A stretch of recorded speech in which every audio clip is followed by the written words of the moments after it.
Cek cek, Assalamualaikum warahmatullahi wabarakatuh. Selamat pagi anak-anakku. Salam damai sejahtera untuk kita semua. Kali ini kita akan belajar materi KN. Nah, yang kita akan bahas adalah tentang interaksi sosial. Nah, sebelum kita ke interaksi sosial, kita harus mengenal diri kita. Selain sebagai makhluk sosial, manusia juga kenal sebagai makhluk individu, di mana makhluk individu ini diartikan sebagai seseorang yang unik, sebagai diri pribadi yang lain atau berbeda antara manusia satu dengan manusia yang lainnya, karena memang manusia sendiri diciptakan oleh Tuhan dengan sangat-sangat sempurna. Nah, ada beberapa unsur yang melekat pada manusia sebagai makhluk individu, yaitu unsur benda, bahwa kita adalah sebagai benda gitu ya. Terus unsur hidup, manusia juga hidup berinteraksi dengan dunianya. Kemudian naluri, manusia memiliki naluri, insting yang kuat, serta akal dan budi. Seperti itu. Jadi memang manusia berbeda dengan makhluk-makhluk yang lainnya. Dan ingat, perlu diingat bahwa manusia itu sangat unik, berbeda antara manusia satu dengan manusia yang lain.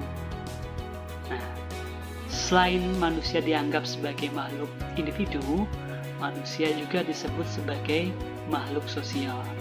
Makhluk sosial adalah makhluk yang tidak mungkin hidup sendiri dan selalu membutuhkan bantuan orang lain. Contoh kecilnya seperti ini. Ketika kamu mau makan, itu pun membutuhkan orang lain. Misalkan mau makan nasi gitu ya. Nasi yang kamu makan itu dari petani. Petani juga peran. Kemudian tempat makan yang kamu makan itu, piring, itu tentu dibuat oleh orang lain. Tidak mungkin dibuat sendiri. Misalkan ada anak kelas 5 gitu ya. Dia adalah makhluk individu, tidak mau berinteraksi sosial, makanya dia nanam padi sendiri, kemudian bikin piring sendiri, terus nyucinya pakai deterjen yang dibuat sendiri, itu akan repot. Maka dari itu, manusia selain sebagai makhluk individu yang unik, manusia juga disebut sebagai makhluk sosial yang selalu bergantung kepada orang lain. Seperti itu ya nak ya. Nah, ini adalah penjelasan singkat mengenai manusia sebagai makhluk sosial. Yang pertama nih, tidak dapat melepaskan dari manusia lainnya, selalu tergantung dengan orang lain. Manusia yang selalu berinteraksi dengan sesamanya, jadi selalu komunikasi, entah itu lewat WhatsApp, Facebook gitu ya. Itu salah satu bentuk interaksi di antara manusia. Oke, lanjut ya. Manusia adalah makhluk sosial. Jadi seperti yang Bapak sebutkan di awal, dalam pemenuhan makanan gitu ya, contoh kecil, manusia itu tidak dapat bekerja sendiri.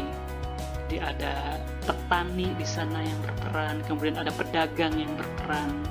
Nah, hal-hal tersebut ya tidak lepas dari proses interaksi berhubungan antara manusia satu dengan manusia yang lainnya, serta dengan lingkungan hidup.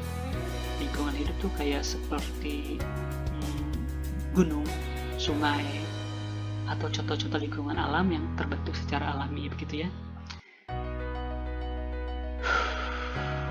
Ya, seperti yang Bapak jelaskan tadi, jadi ada dua interaksi. Yang pertama interaksi sosial dengan sesama manusia, yang kedua interaksi sosial bersama atau dengan alam sekitar. Nah, keduanya ini sangat penting. Ketika sesama manusia itu kayak kalau dalam Islam namanya hablum minannas, ya, interaksi dengan manusia. Kemudian interaksi dengan alam.